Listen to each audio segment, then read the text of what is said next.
Central pressure నుంచి నేను release అయ్యాను, ఇంటికి వెళుతున్నాను. ఇంటికి వెళితే నా వెంబడి 10 మంది వస్తారు. నేను ఒక పొలిటీషియన్ని. ఈ రాష్ట్రంలో మొన్నటిదాకా పరిపాలన చేసినటువంటి రాజకీయ పార్టీకి చెందినవాడిని.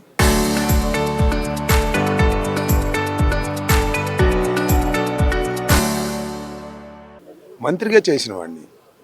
నన్ను అరెస్ట్ చేస్తే 10 మంది రారా? నేను అనాథనా? నాకు పార్టీ లేదా? వస్తే వాళ్ళు ఎవరిని వెళ్ళనివ్వంటే ఏంటి ఈ ఆంక్షలకి నాకు అర్థం కాలేదు. నేను పిలిపించుకున్నాను వీళ్ళు డబ్బులు ఇచ్చి.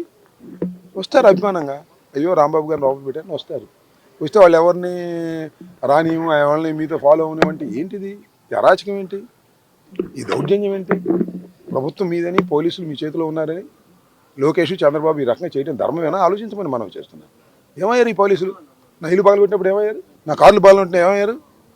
నా ఆఫీస్ ధ్వంసం చేసినప్పుడు ఏమయ్యారు? నా పెళ్ళాం బిడ్డలను తరిగినప్పుడు ఏమయ్యారు ఈ పోలీసులు? అప్పుడు వాళ్ళని దగ్గర నుండి అలౌ చేశారు 7 గంటల సేపు. 7 గంటల సేపు 5ంటికి వచ్చారు పోలీసు గూండాలు పోలీసులు.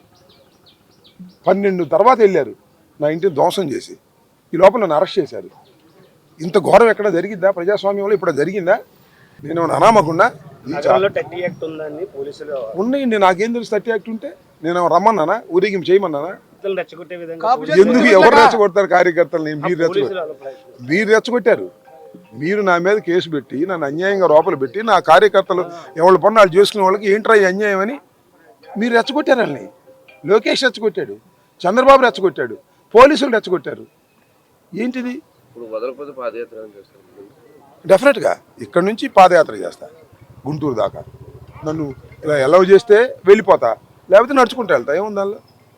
ముసలోడు నేను నడవగలను, నాకు ఆ శక్తి ఉంది, నడిచి వెళ్తా. వాళ్ళు అలౌ చేస్తే వెళ్తా, లేదు నీ ఒక్కరు వెళ్ళాలి ఎవరు వెళ్ళటానికి లేదంటే నడిచి వెళ్తా.